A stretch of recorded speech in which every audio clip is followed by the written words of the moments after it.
Herkese merhaba, kanalıma hoş geldiniz arkadaşlar. Harika bir tasarımla karşınızdayım. Böyle yumurtaları olan renk renk tavuklar ördüm.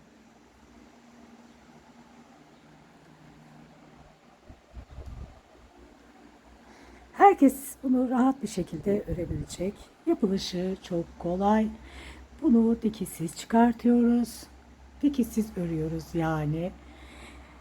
Sadece ibiğini, gagasını ve gagasının altındakini örüp dikiyoruz. Kuyruğu da örerken yine yapıyoruz. Yumurtaları sonra yapacağız. Bakın yumurtaları. Ve nasıl yapıldığını size tüm detaylarıyla göstereceğim. Bakın dış yüzeyi düz sık iğne, iç yüzeyi de düz sık iğne. Yani burası düz, burası ters değil. Hem dekoratif amaçlı, bakın böyle yumurtalara koyunca dekoratif amaçlı kullanabiliyoruz. Ayrıca böyle takılarımızı da koyabiliyoruz. Bu şekilde de kullanabiliriz.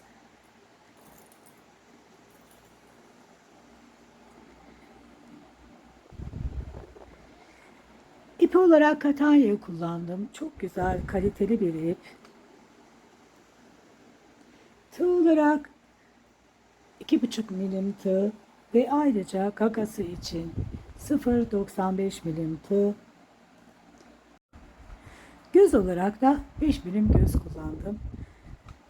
Arkadaşlar videomu beğenerek ve fikirlerinizi yorumlarda belirterek bana destek olursanız bundan mutluluk duyarım.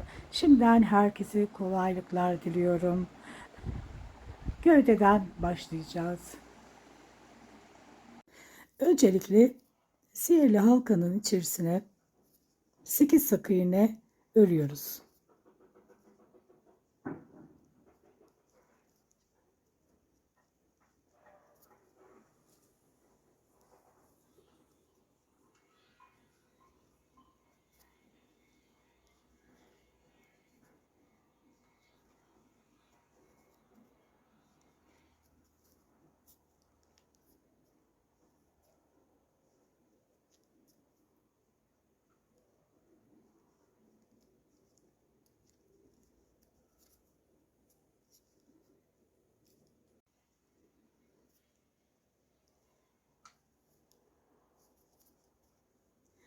Şimdi her sık iğneye çift batıyorum 8 kez.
Toplam 16 sık iğnem oldu. 8 kez arttırdım.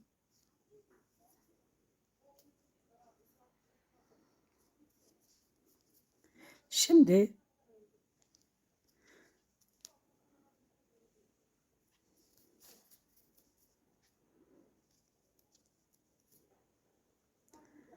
iki tane arttırma yapıyorum peş peşe.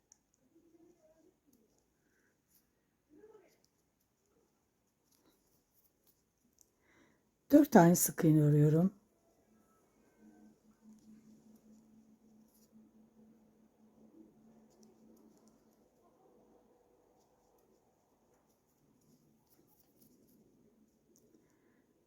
Dört tane peş peşe artırıyorum.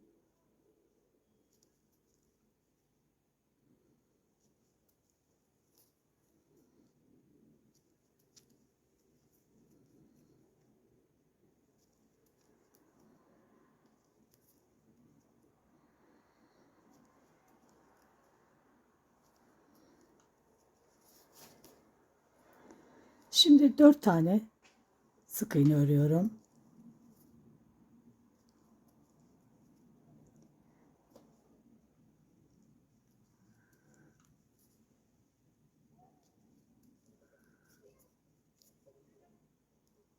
İki tane çift örüyorum yan yana. Bir tane ördüm ve çiftle bitiriyorum.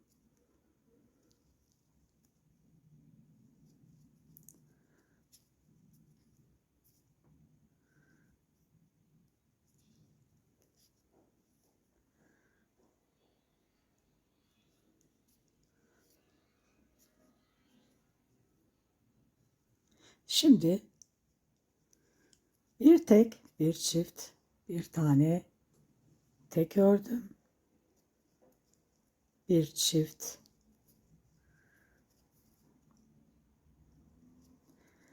bir tek, bir çift. İki kez bir tek, bir çift ördüm.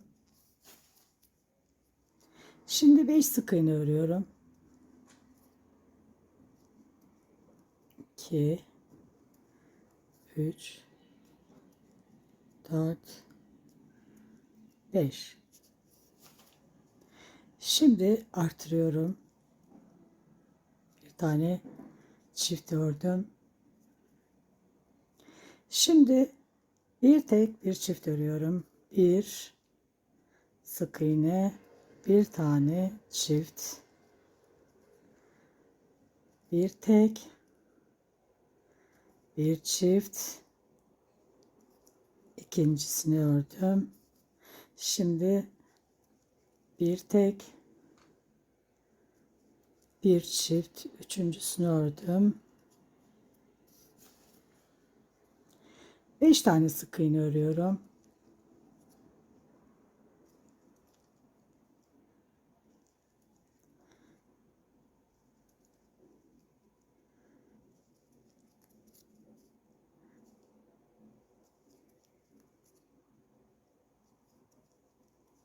Beş tane sık iğne ördükten sonra bir tane çift örüyorum.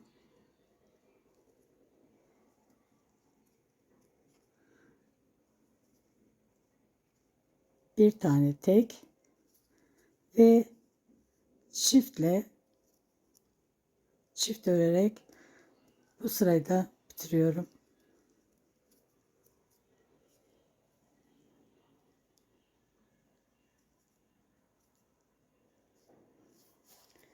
Toplam 32 sık iğnem oldu. Bir sıra 32 sık iğne örerek bu sırayı bitirelim.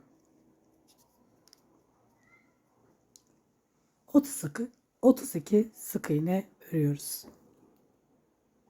Bir sıra 32 sık iğne ördükten sonra 2 sık iğne, bir arttırma,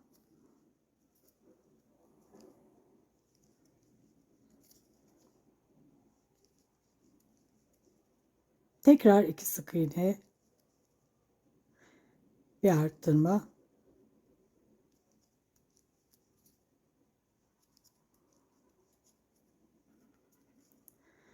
altı sık iğne örüyoruz.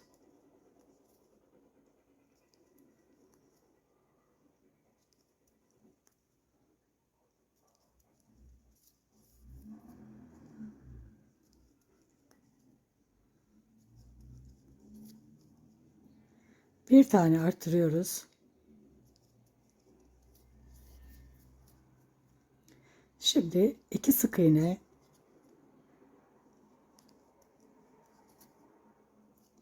bir tane artırıyoruz. Tekrar 2 sık iğne, bir tane artırıyoruz.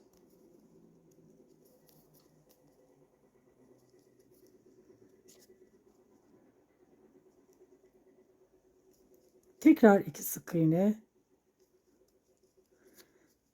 bir tane çift yapıyoruz.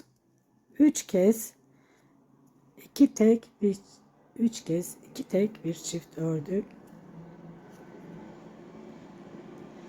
Şimdi 6 sık iğne,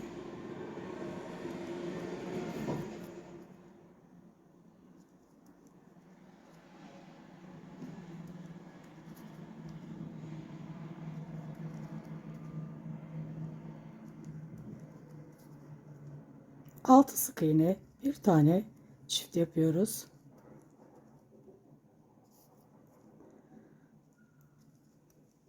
2 sık iğne, 2 tek yani bir çiftle bu sırayı bitiriyoruz. Toplam ilmek sayım 40 oldu. Şimdi 3 tek,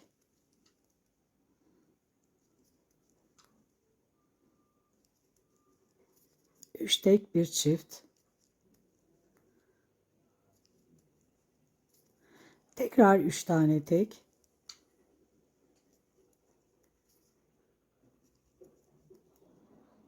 bir tane çift örüyorum. Şimdi 7 tane tek örüyorum.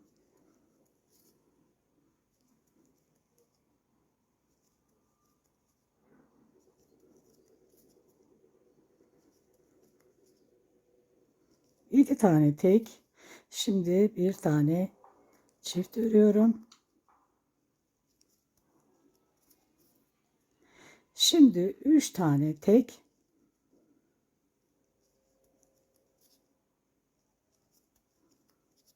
bir tane çift örüyorum.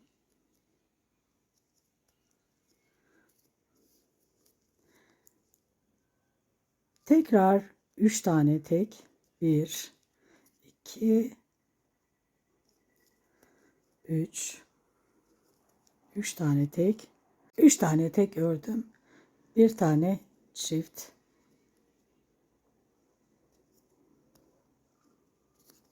ve 3 tane tek, tekrar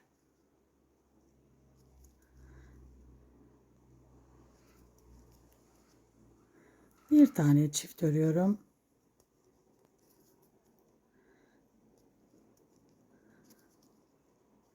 Üç tek bir çift, 3 kez yaptık. Şimdi 7 tane sık iğne örüyorum.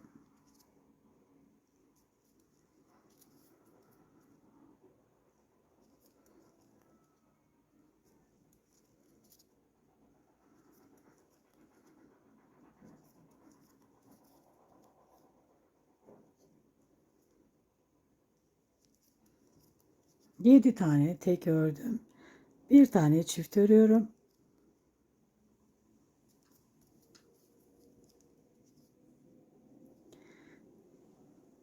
Üç tane tek örüyorum.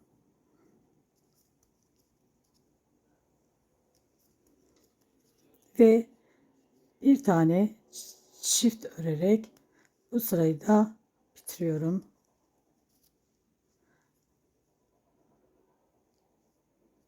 Toplam ilmek sayım 48 oldu. Şimdi 4 sık iğne ve artırma.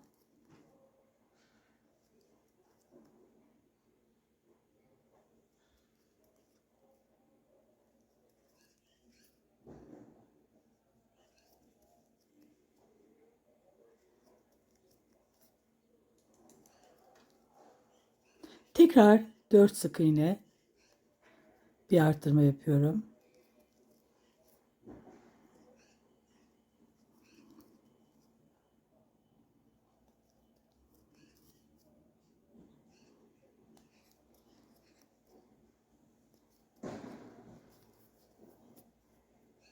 Şimdi 8 sık iğne örüyorum.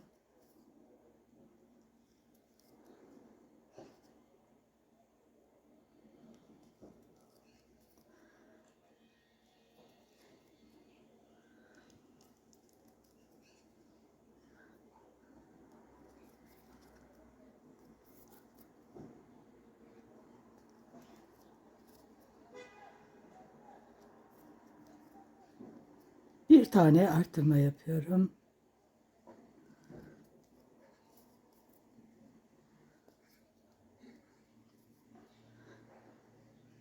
Şimdi 4 sık iğne bir arttırma.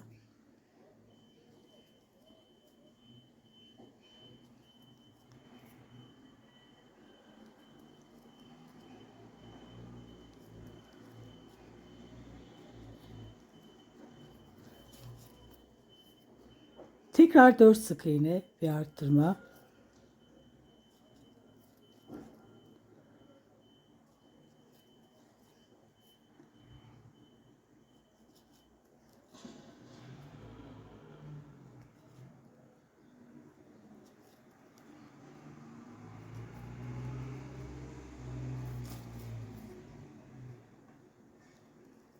Tekrar 4 sık iğne bir arttırma.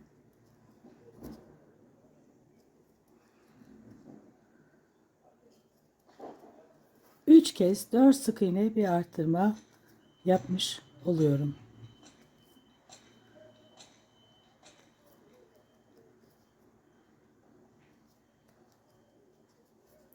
Şimdi 8 sık iğne örüyorum.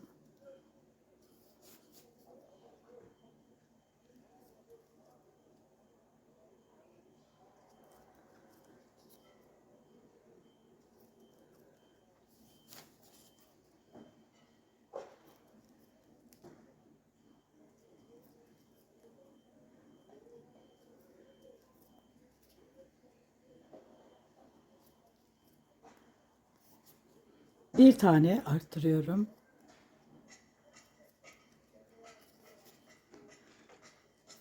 Tekrar 4 sık iğne.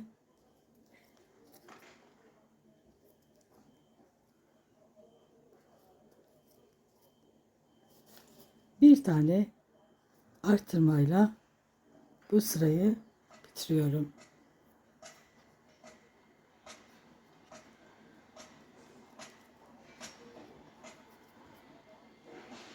Şimdi 5 sık iğne bir arttırma.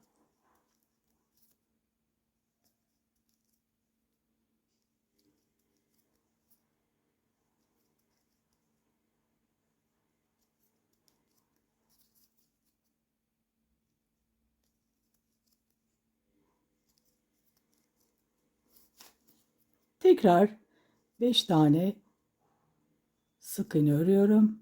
Bir tane yine artıracağım.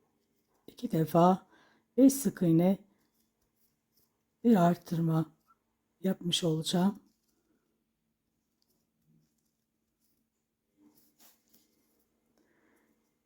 Beş sık iğne bir arttırma, 5 sık iğne bir arttırma 2 kez yaptım. Şimdi 9 sık iğne örelim.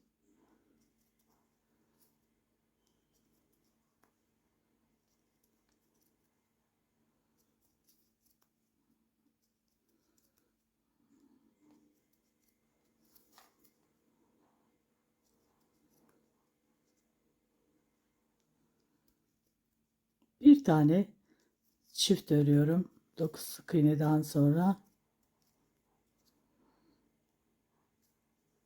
Şimdi 5 tek bir çift örüyorum.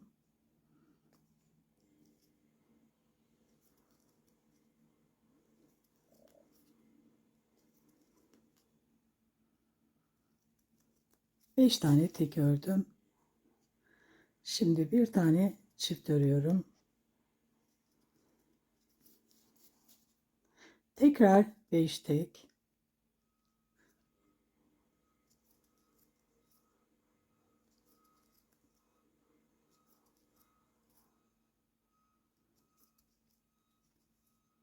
Bir tane şimdi çift örüyorum.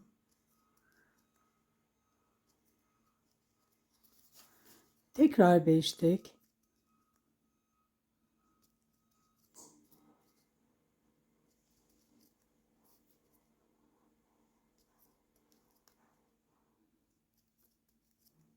Bir tane çift örüyorum.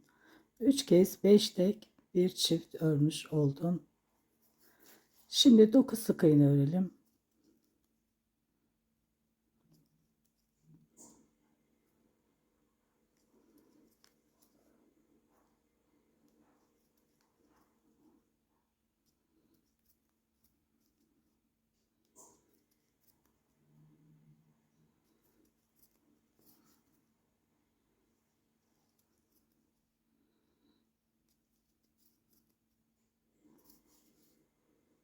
tane çift örüyorum şimdi.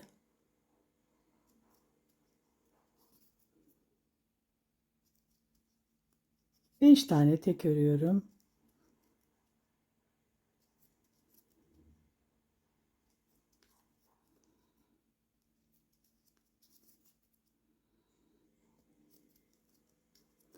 Ve bir çiftle bu sırayı bitiriyorum.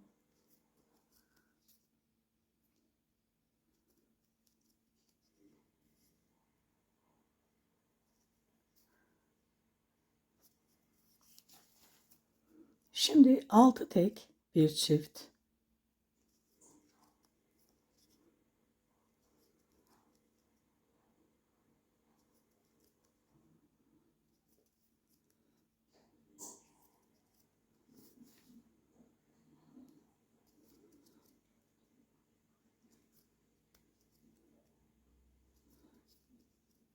Tekrar 6 tek bir çift. 2 kez 6 tek bir çift örmüş olacağım.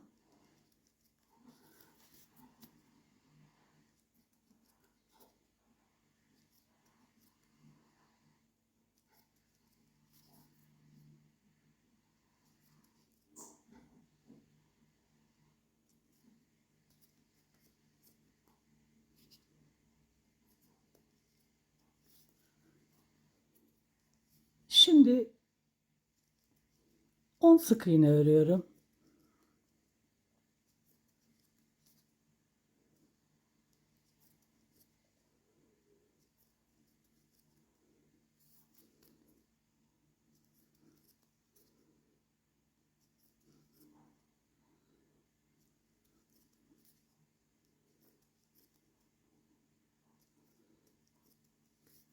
Bir tane çift örüyorum şimdi.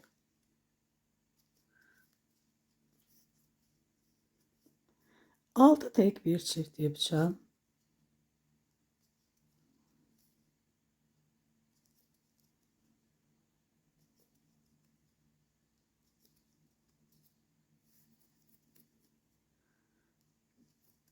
Altı tek bir çift ördüm. Şimdi çift yapıyorum. 6 tek ördüm. Bir çift yapıyorum. Şimdi tekrar 6 tek bir çift.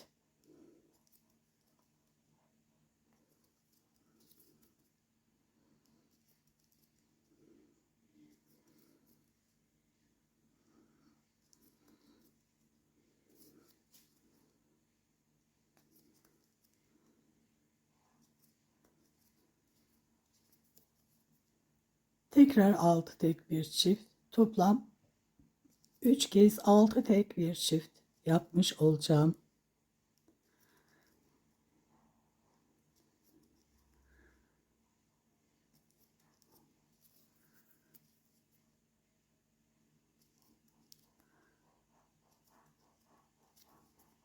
Şimdi 10 sık iğne örüyorum.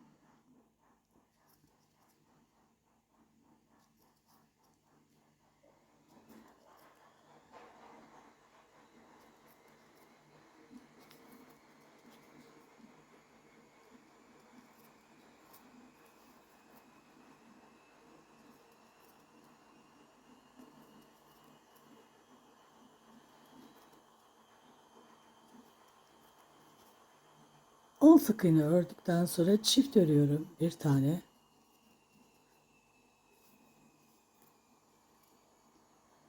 Şimdi 6 tek örüyorum.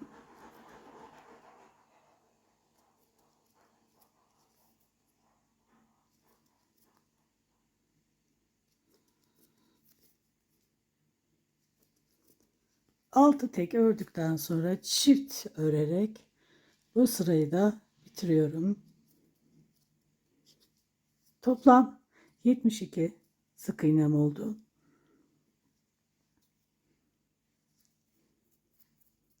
Şimdi son artırmamızı yapıyoruz. 7 tek bir çift.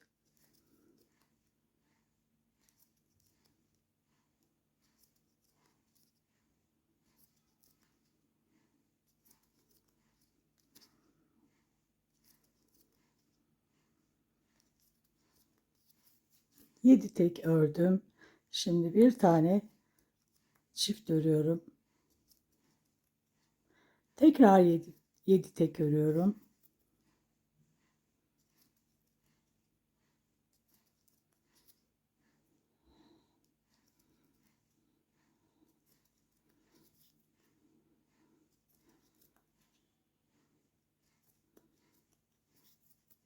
Şimdi bir tane çift örüyorum.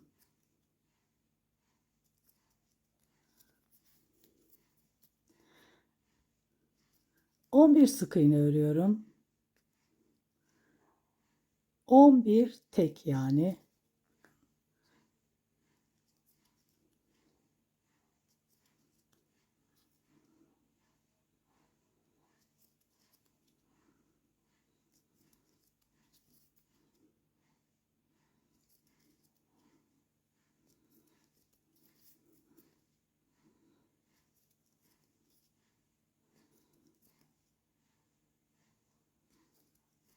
On bir tek ördüm. Şimdi çift örüyorum.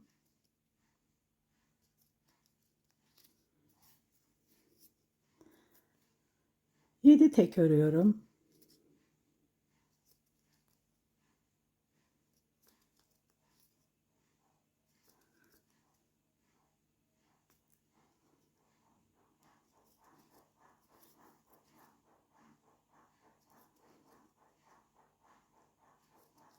Yedi tek ördüm.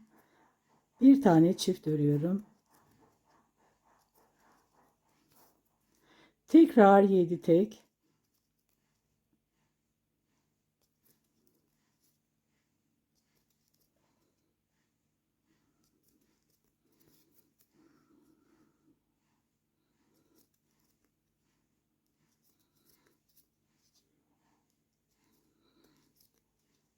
Bir tane çift örüyorum. Yani ikinci kez 7 tek bir çift ördüm. Şimdi tekrar 7 tek.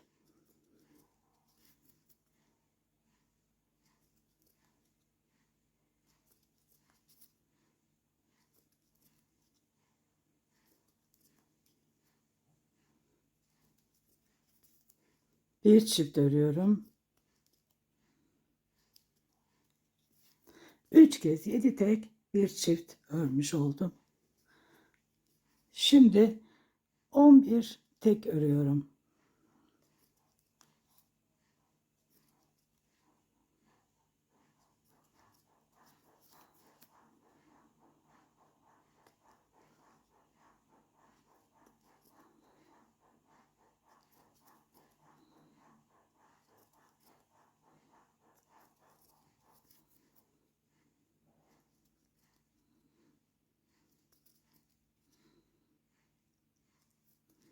Bir tane çift örüyorum.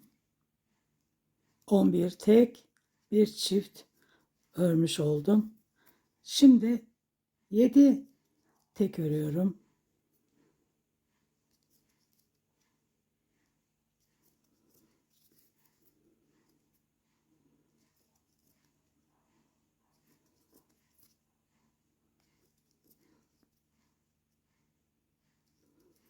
Yedi tek ördükten sonra bir tane çift örerek bu sırayı bitiriyorum. Toplam ilmek sayım 80 oldu.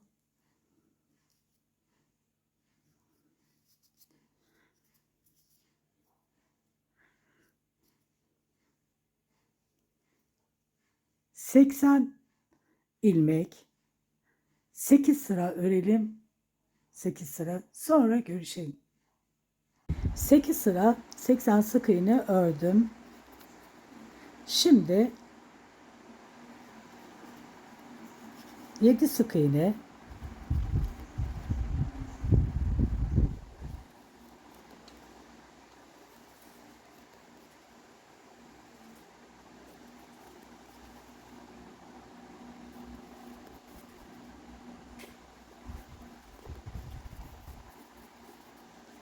bir tane eksiltiyorum.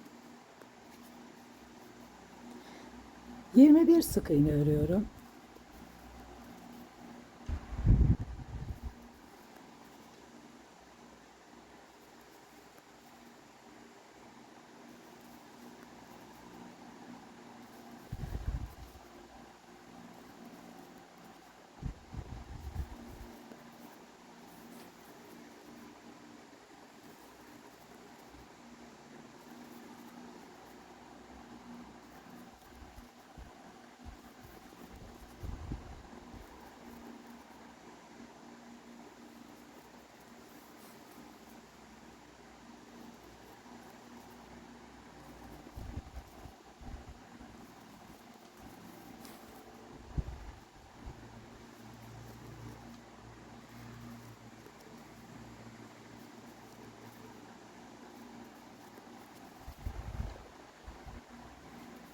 21 sık iğne ördüm.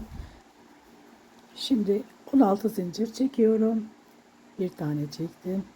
2, 3, 4, 5, 6, 7, 8, 9, 10, 11, 12, 13, 14, 15, 16 zincir çektikten sonra şimdi burada bakın ilk sık iğneden sayıyorum.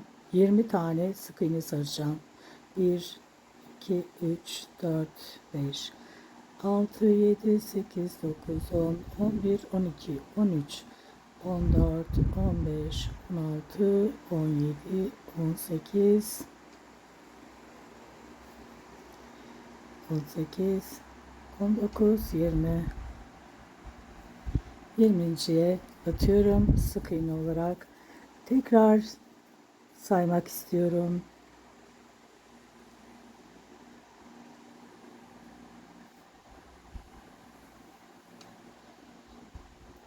Evet, 20.ye battıktan sonra şimdi bakın sık iğne ile battım. Bu sık iğneyi de sayıyorum. Bir tane sık iğne, ikincisi o battığım sık iğne ile battığımda sayıyorum. İkincisi 3, 4, 5,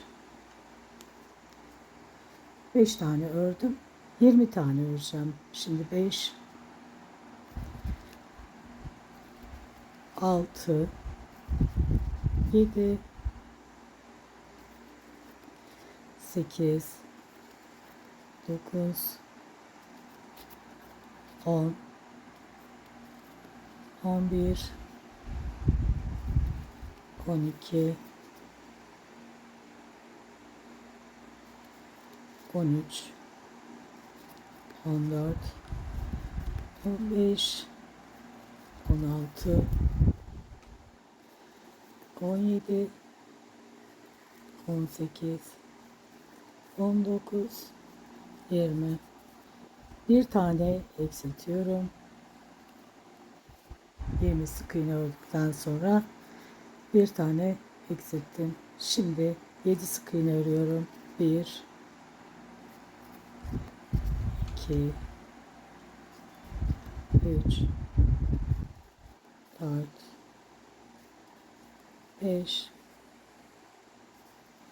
6, 7 ve bir tane eksiltiyorum. Eksiltmeyle bu sırayı bitiriyorum.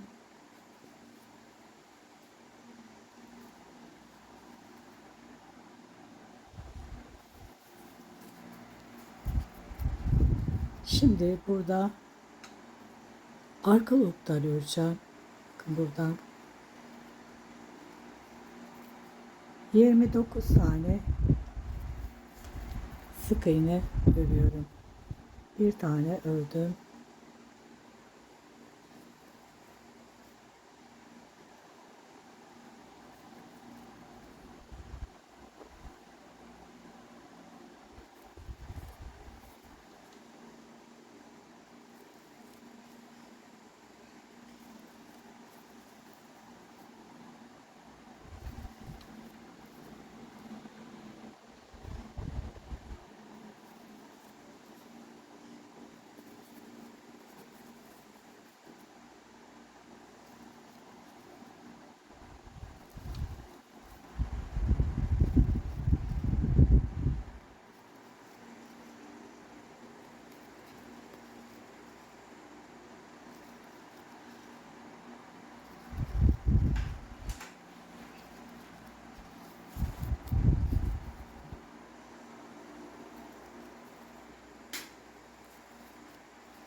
...29 tane bakın ördüm.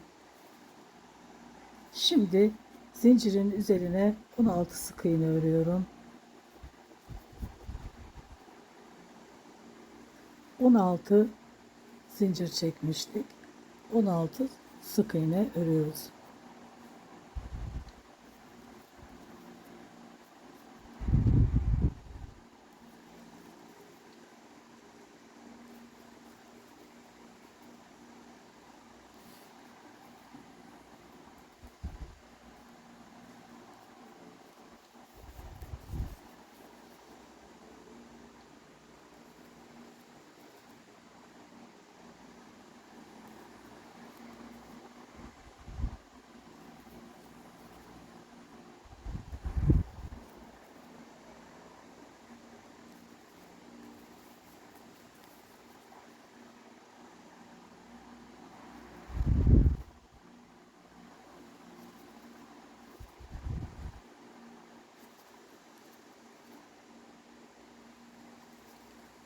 16 sık iğne ördüm.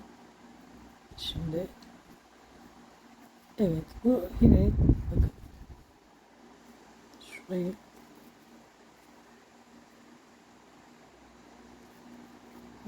16 yine arka lobdan örüyorum. 29 sık iğne yine arka lobdan örerek bu sırayı bitireceğim.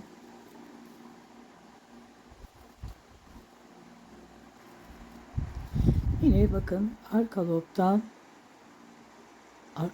29 sık iğne örüyoruz buraya kadar. Sonra görüşüyoruz. Sıra sonuna geldim. Bakın yine arka lobdan örerek 29. sık iğneyi örerek bu sırayı bitiriyorum. Şimdi 27 sık iğne örüyorum. Artık sık iğne olarak örüyorum. Bakın 2 tane ördüm. 3 4 5 İçimden sayıyorum şimdi. 5 tane ördüm.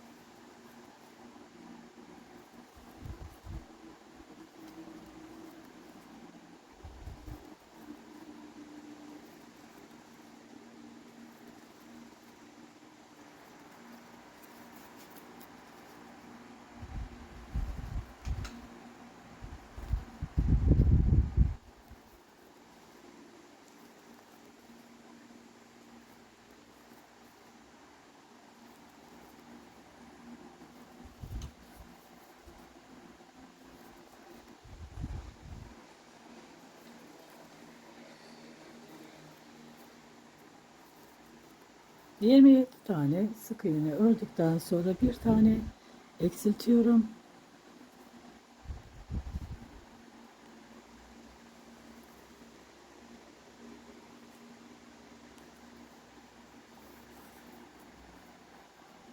Şimdi yine bu kısmı arka lobdan örüyorum. 16 tane arka lobdan örüyorum. Bilo örüyorum yani.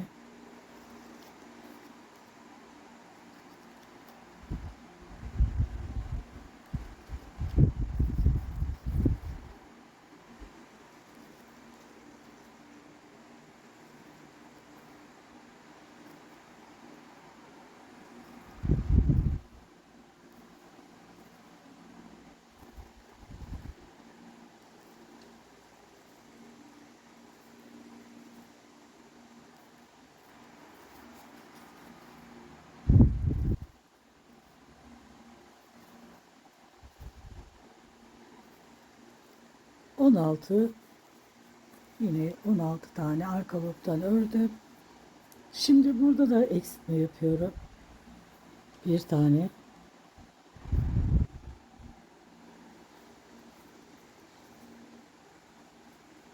Şimdi eksiltme yaptıktan sonra Yine 27 tane sık iğne örüyorum.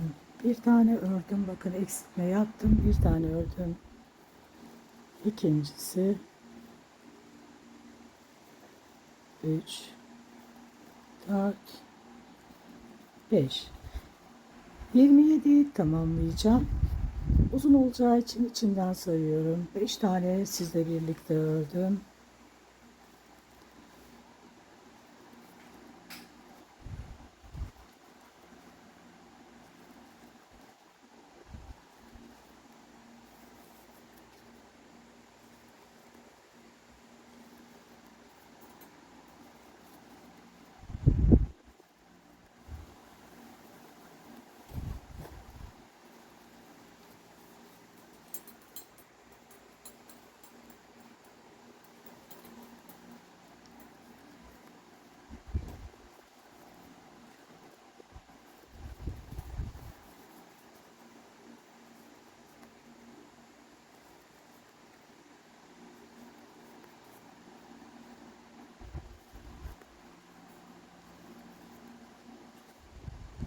Yirmi altı ve 27. Şimdi eksiltme yapmıştık. Eksiltmelerden sonra 72 sık iğnemiz olmuştu toplam. 72 sık iğne 7 sıra örelim. Sonra görüşelim. 7 sıra 72 sık iğne ördüm. Şimdi eksiltmeler yapacağım. 7 sık iğne,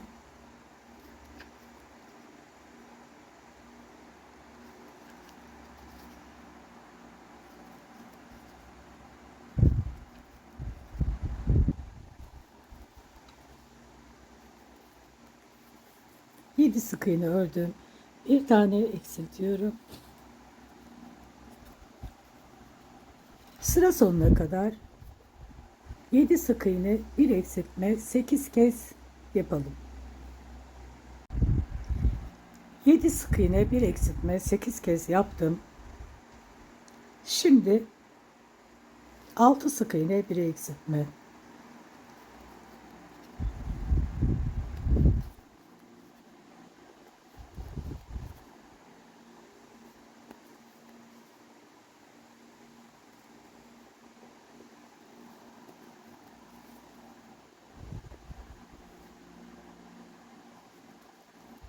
Yine sıra sonuna kadar 8 kez 6 sık iğne, bir eksiltme. 6 sık iğne, bir eksiltme, 8 kez yaptım. İlmek sayım 56 oldu. Şimdi 5 sık iğne, bir eksiltme.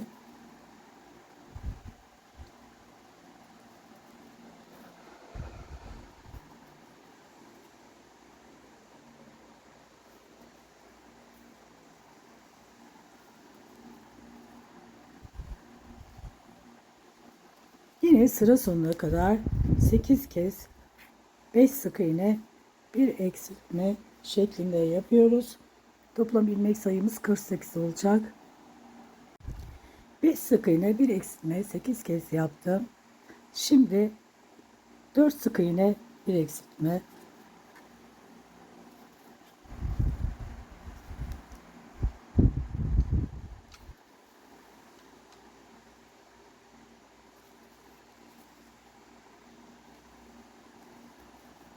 Yine sıra sonuna kadar 4 sık iğne, bir eksiltme, 8 kez yapalım. Toplam ilmek sayımız 40 olacak. Şimdi 3 sık iğne, bir eksiltme.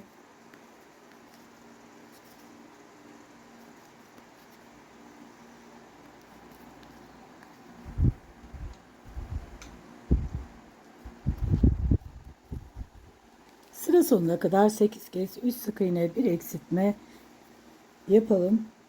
Toplam ilmek sayımız 32 olacak. Şimdi 2 sık iğne, bir eksiltme.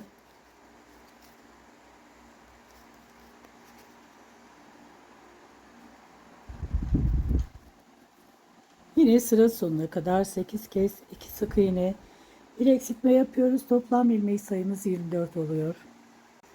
Şimdi bir sık iğne, bir sık iğne, bakın 1 Bir tane eksiltiyorum. Sıra sonuna kadar 8 kez bir sık iğne, bir eksiltme. Şimdi her sırasını eksiltiyorum. Burada toplam ilmek sayım 16 oldu. Şimdi 8 kez eksiltme yapıyorum peş peşe.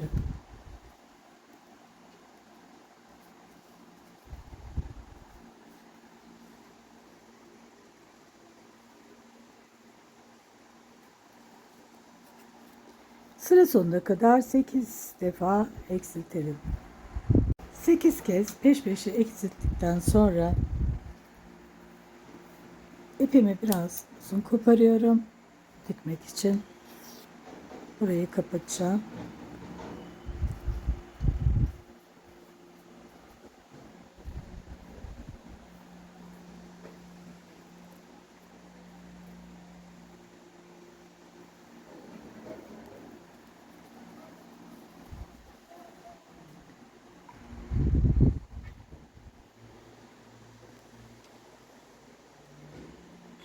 Ön kısımdan, filo kısmından bir tane aldım ve bir tane atlıyorum. Bakın burası değil, burası atlayarak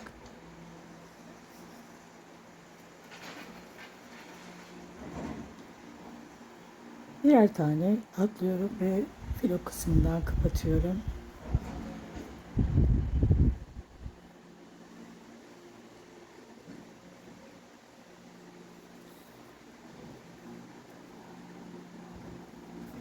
Şimdi bakın bunu içeri alıyorum.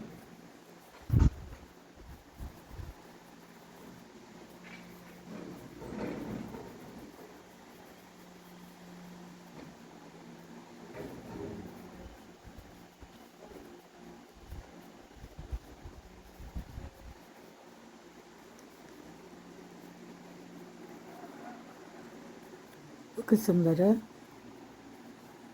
şuradaki bakın şu kısımdaki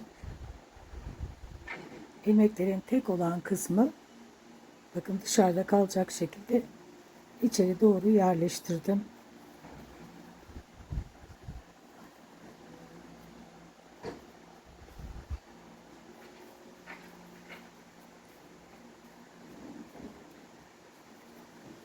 Şimdi bakın buradan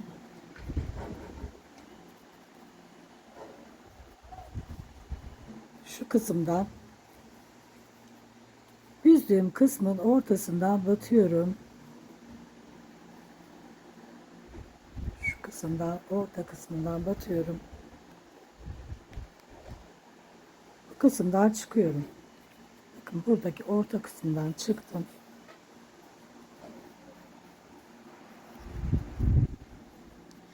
Şimdi artık bundan sonra bakın önce şu kısımdan geniş alıyorum. Nasıl yapacağımı size gösteriyorum.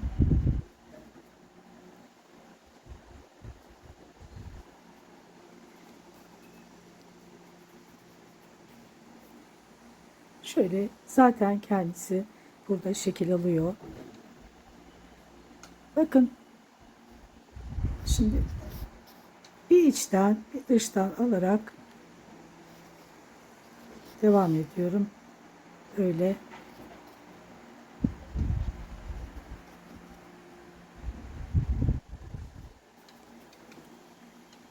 şu şekilde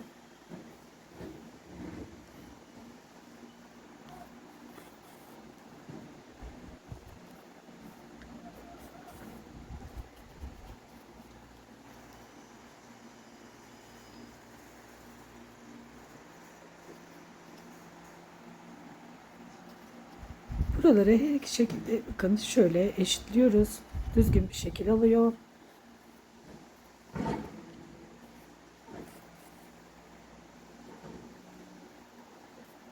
Böyle birer sık iğne bakın birer sık iğne atlayarak bir içten bir dıştan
Şimdi bakın burada en son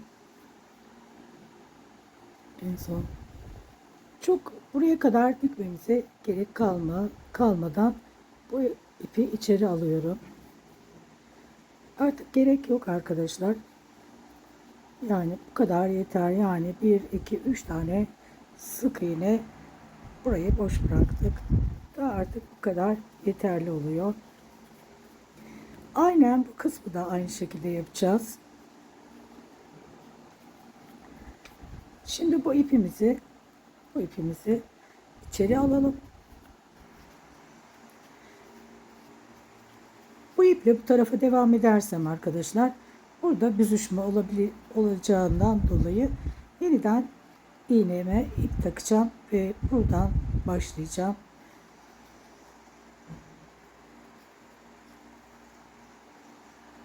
Bakın arkadaşlar burada artırmaların olduğu yer var. Bakın burada görünüyor. Onların hemen sol tarafından dikiş yerlerimiz sol tarafına denk geliyor. Şimdi bu kısmı da aynı şekilde bakın böyle dikiyorum. Yine bir alt kısımdan, bir içeriden, bir dışarıdan alarak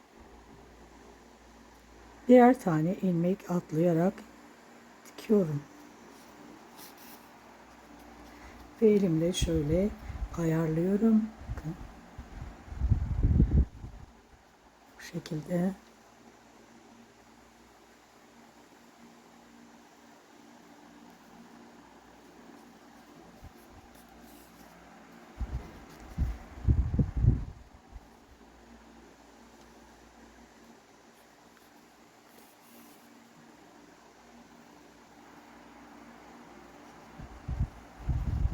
Birer tane bir sıra atlayarak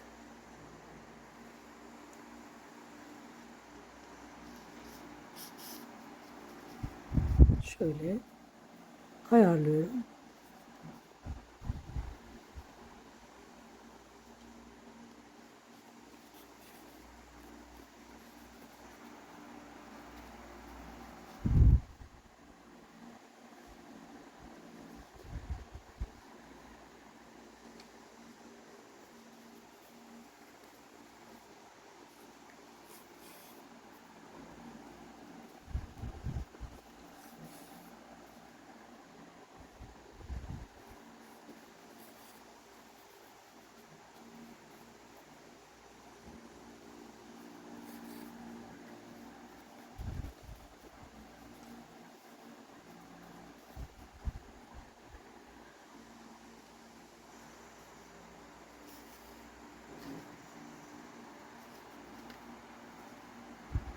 Burada da yine 3 tane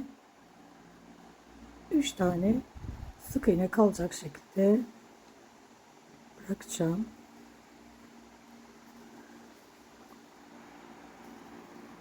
Buradan içeriden. Şimdi bakın gayet düzgün oluyor.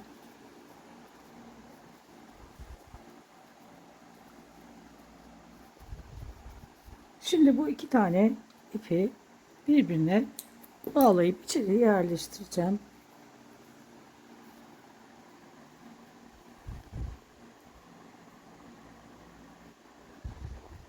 Çok sıkmadan gevşek bir şekilde biraz birbirine bağlayıp içerisine yerleştirelim. Buraya elyaf koyacağız.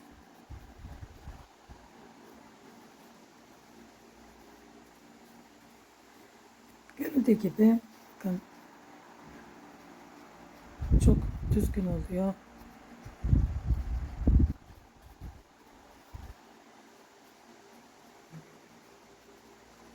Burada da bu kısımda kalıyor. Bakın buradaki arttırmaların olduğu yerin 1 2 3 üçüncü sırasında kalıyor dikiş yerlerimiz.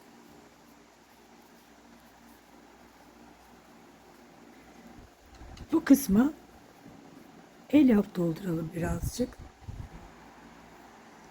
Şimdi içine biraz elyaf koydum. Daha sonra ördükçe elyafları yerleştireceğiz. Şimdi arkadaşlar kursak kısmını yapacağız. Yani şu kısmı yapacağız. Şu kısmı yapacağız.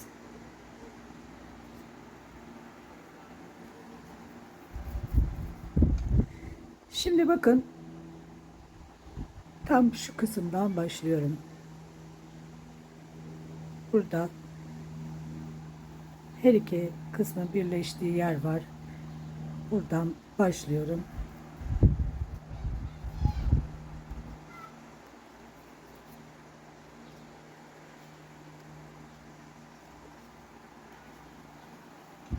Aynı yere tekrar batarak burayı sabitliyorum. Bu ipi içeri alıyorum. Azıcık içeriden alttan yürüteceğim. Sonra tekrar içeri alacağım. Şimdi bir tane sık iğne ördüm. Bir tane artırma yapıyorum. Bir artırma yaptım. 8 sık iğne örüyorum.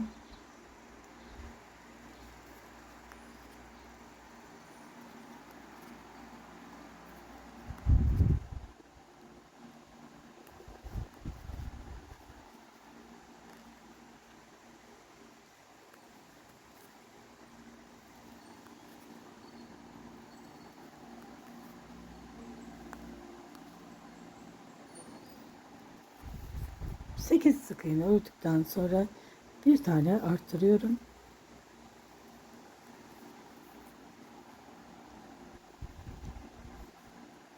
Tekrar 8 sık iğne örüyorum. 1 2 3 4 5 6 7 8 bir tane arttırıyorum.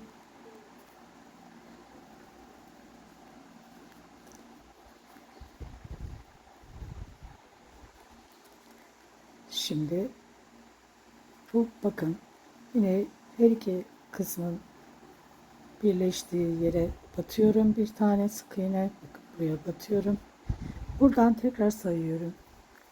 8 tane sık iğne öreceğim. Burayı sayıyorum. Bir tane ördüm. Şimdi bakın burada dikkat etmemiz gereken yer buradaki blok kısmından tek kalan ilmekleri örüyoruz. Bakın burada bir tane sık iğne ördüm. Arttırmadan sonra bir tane ördüm. Şimdi blok kısmından örüyorum. Tek kalan kısımları örüyorum. İkincisi 2 3 4 5 6 7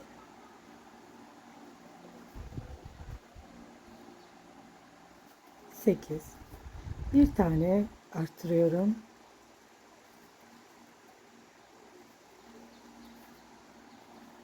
Bir tane arttırdım. Sıkmadan örelim. Şimdi 9 sık iğne örüyorum. Artırmadan sonra 2 3 4 5 6 7 8 ve buradaki ilk battığımız yere ilk sık iğneye batıyorum.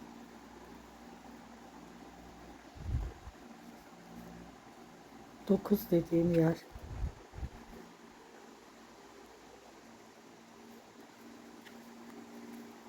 Evet. Oraya işaretimi koyuyorum. Şimdi bundan sonra artık kursak kısmını yapmaya başlıyoruz. Şimdi toplam 41 sık iğnem oldu. 41 sık iğne örelim.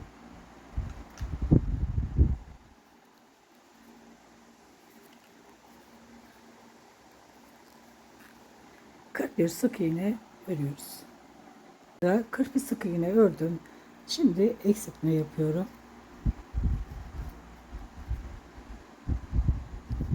3 sık iğne, bir eksiltme yapacağım. 4 kez. Şimdi bakın, 2 tane sık iğne ördüm. 3. Önce bir tane eksiltme yaptım. Sonra 3 sık iğne, bir eksiltme. Tekrar 3 sık iğne, bir eksiltme.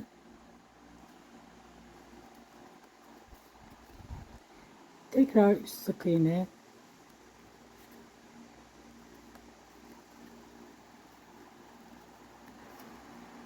bir eksiltme ve dördüncüsünü yapıyorum. 2, 3. 3 sık iğne, bir eksiltme, 4 kez yapmış oldum. Şimdi 19 sık iğne örüyorum.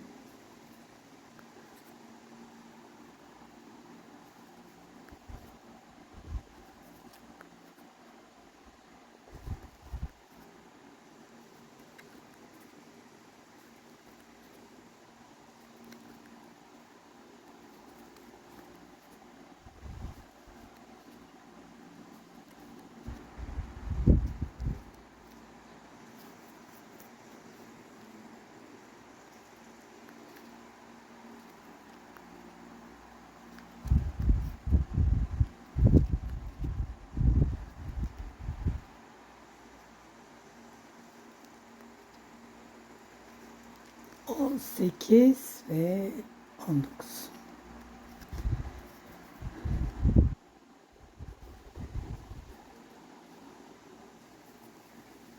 Şimdi 4 sık iğne, bir eksiltme yapacağım.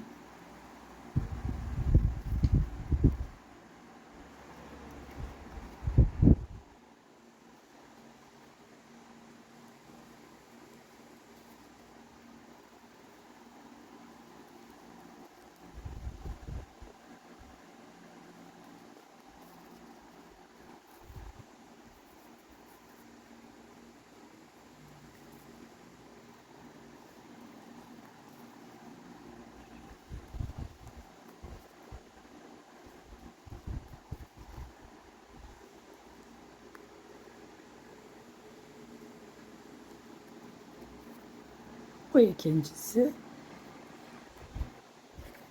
1, 2, 3, 4.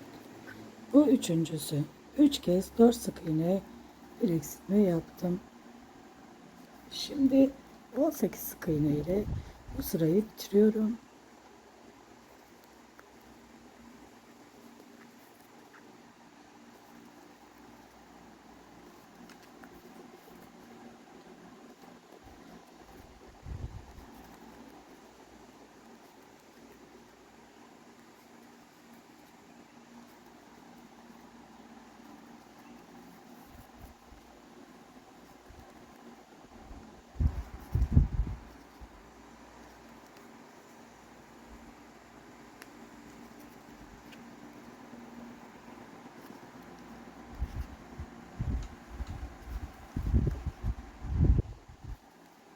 On yedi ve işaretin olduğu yerle birlikte 18.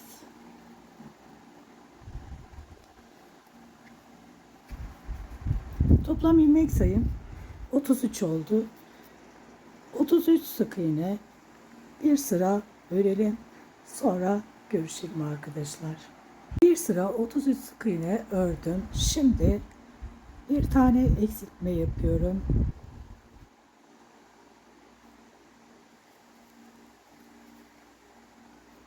5 tane sık iğne örüyorum.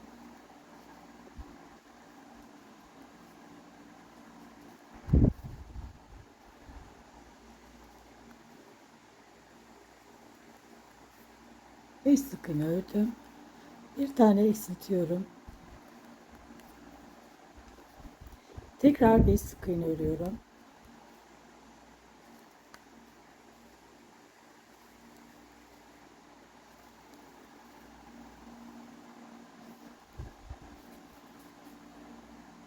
Bir tane eksiltiyorum. 2 defa 5 sık iğne bir eksiltme yaptım. Şimdi 17 sık iğne örüyorum. Bir tane ördüm.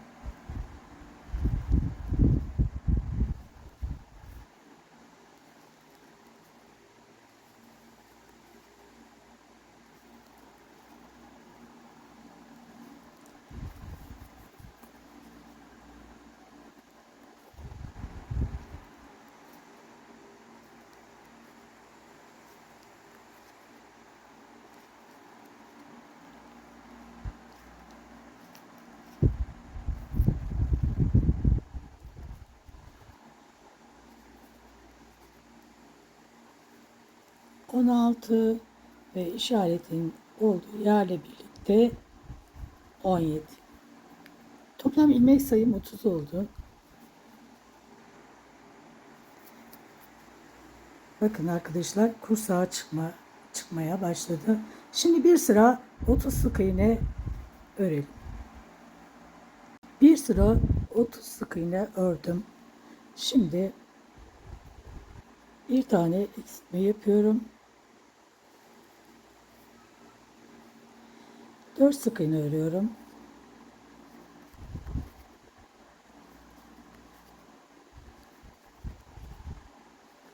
Bir tane eksiltiyorum.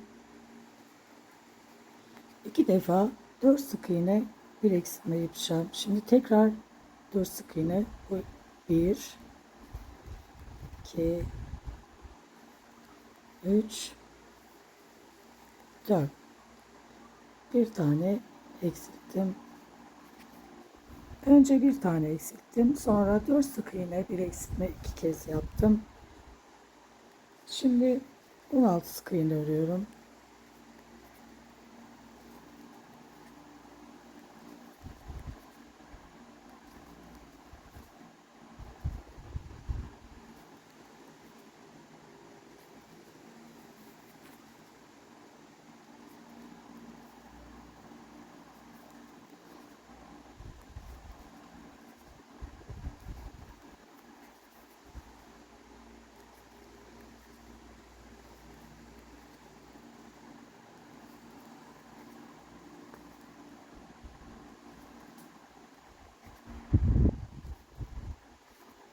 Ve işaretin olduğu yerle birlikte 16.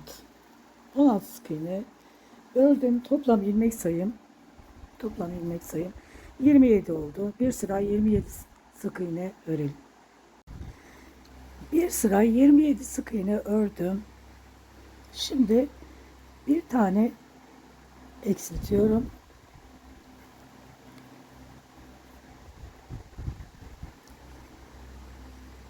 Üç tane sık iğne örüyorum.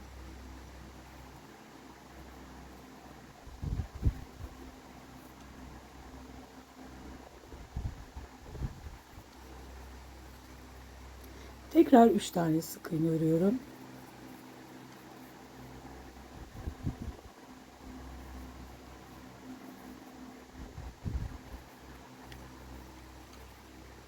Bir tane eksiltiyorum. 2 defa 3 sık iğne bir eksiltme yaptım. Şimdi 15 sık iğne örüyorum.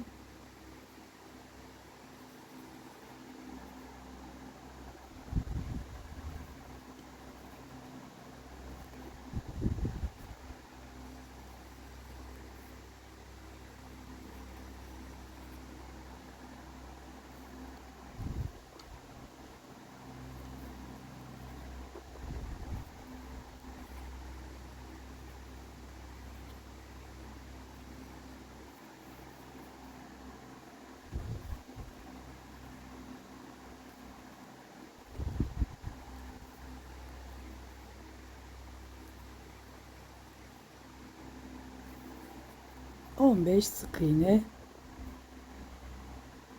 ördüm.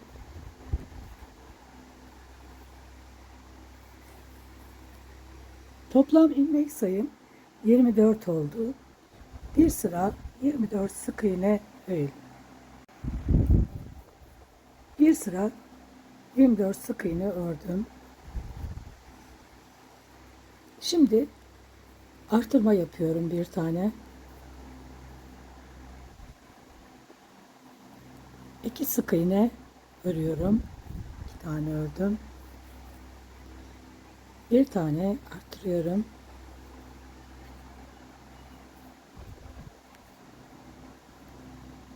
Tekrar 2 sık iğne örüyorum.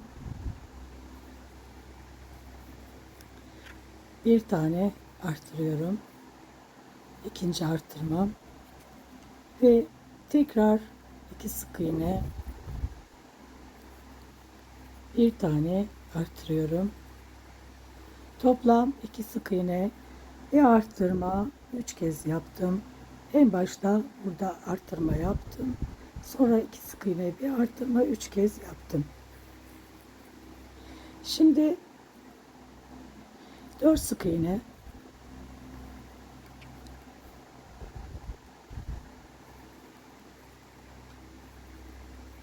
bir tane artırıyorum. Tekrar 4 sık iğne,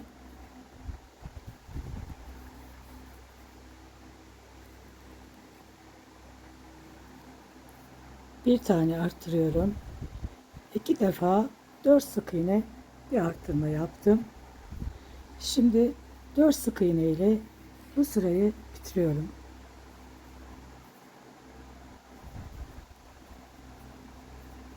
Dört.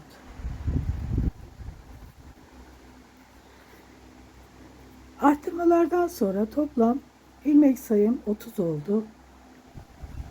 2 sıra 30 sık iğne örelim, sonra görüşelim. 2 sıra 30 sık iğne ördüm. Bakın buradaki kursak kısmı net bir şekilde çıktı. Şimdi bir sık iğne, bir tane sık iğne ördüm. Bir zincir, bir tane sık iğne atlıyorum. İkincisine atıyorum sık iğne olarak. Buraya da işaretimi koyacağım. Şu göz yeri belirledim. Şimdi bir tane sık iğne atladım. Atladığımda sayıyorum. Bir sık iğne, 2, 3, 4, 5, 6, 7, 8, 9, 10, 11 tane sık iğne ördüm. Bir zincir, yine bir tane sık iğne atlıyorum. Bakın burası değil, burası. Atladığımda sayıyorum. 1, 2, 3, 4,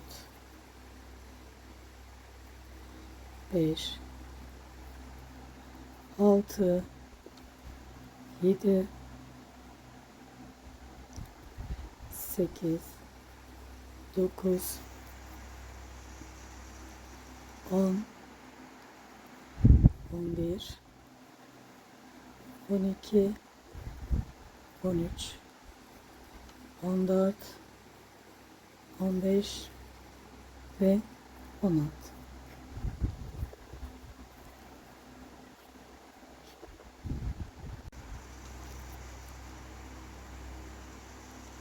Şimdi bir sık iğne, bir de bu göz boşluğuna batıyorum. Bakın göz için bir zincir, bir sık iğne atlamıştık. Göz boşluğuna battım ve önündeki sık iğneye batıyorum. Bakın buradaki ve buraya işaretimi koyuyorum. Göz boşluğuna. Burayı aramamak için, daha kolay bulmak için vidalı göz takacağız buraya. Şimdi devam ediyorum. Bir sık iğne ördüm. Bir göz boşluğuna battım. Bir sık iğne. Bir tane daha sık iğne oldu. Şimdi devam ediyorum. Sık iğnelerime devam ediyorum.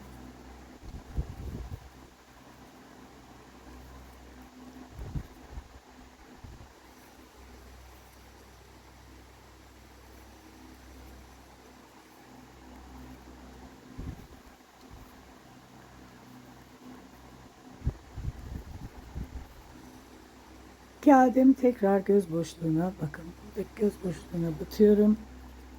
Yine yanında önündeki, bakın önündeki sık iğneye batıyorum.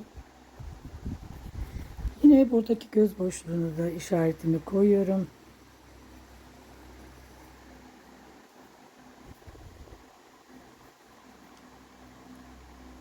Sonra orayı çıkartacağım. Gözleri taktıktan sonra.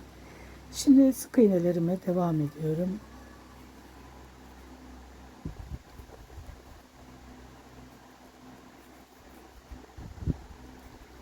Yine toplam 30 sık iğne örmüş olacağım.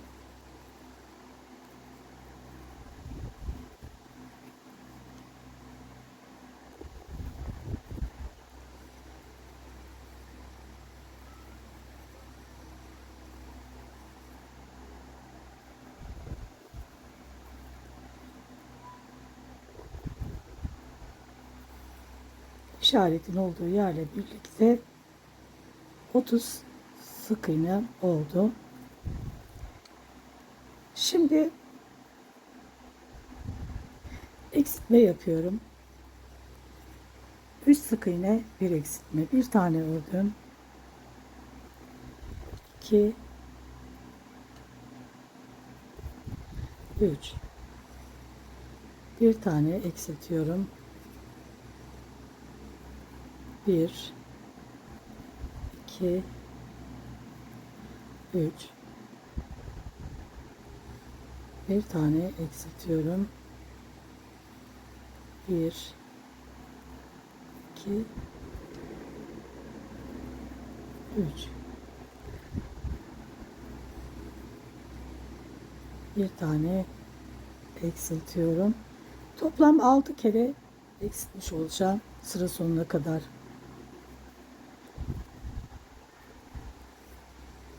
Sıra sonuna kadar 3 sık iğne, bir eksiltme, 6 kez.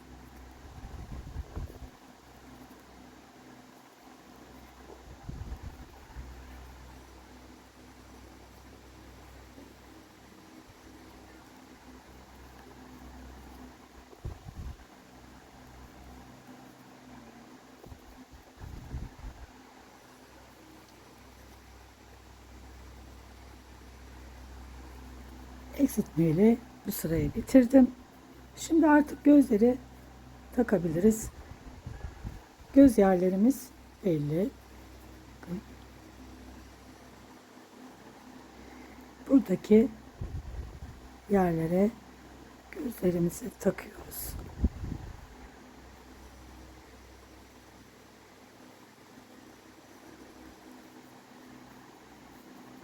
İşaretin olduğu yerlere gözleri takalım. Şimdi gözleri taktık. 2 sık iğne, bir eksiltme yapacağım.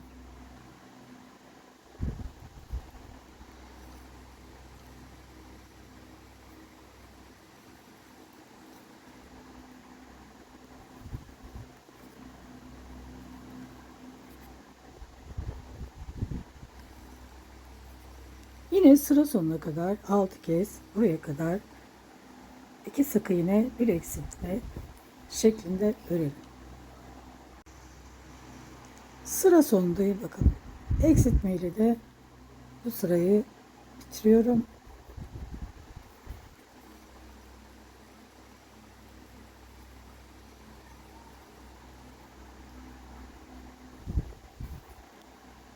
Şimdi bir sık iğne, bir sık iğne, bir eksiltme. Sıra sonuna kadar yine 6 kez. Sıra sonuna kadar bir sık iğne, bir eksiltme ve içerisine elyaf koyuyoruz.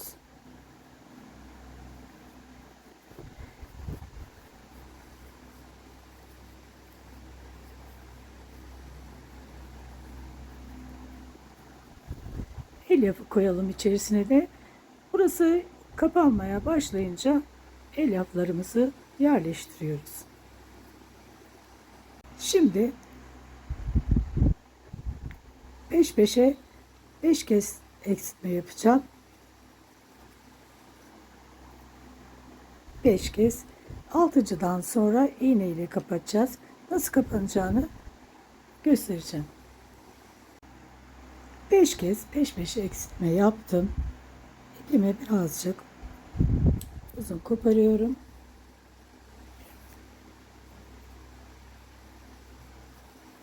Şimdi buradaki açıklığı iğne ile kapatacağız.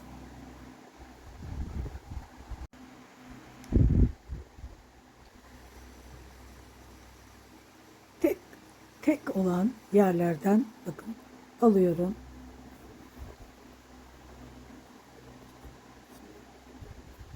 Ve birer tane atlıyorum bakın. Filo kısımlardan alıyorum bakın. Burası değil, burası. Birer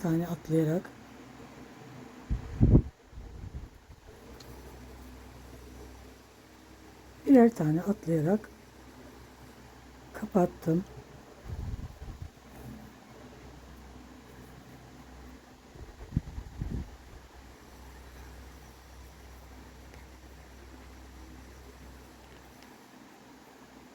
Aşağıdan herhangi bir yerden çıkıyorum.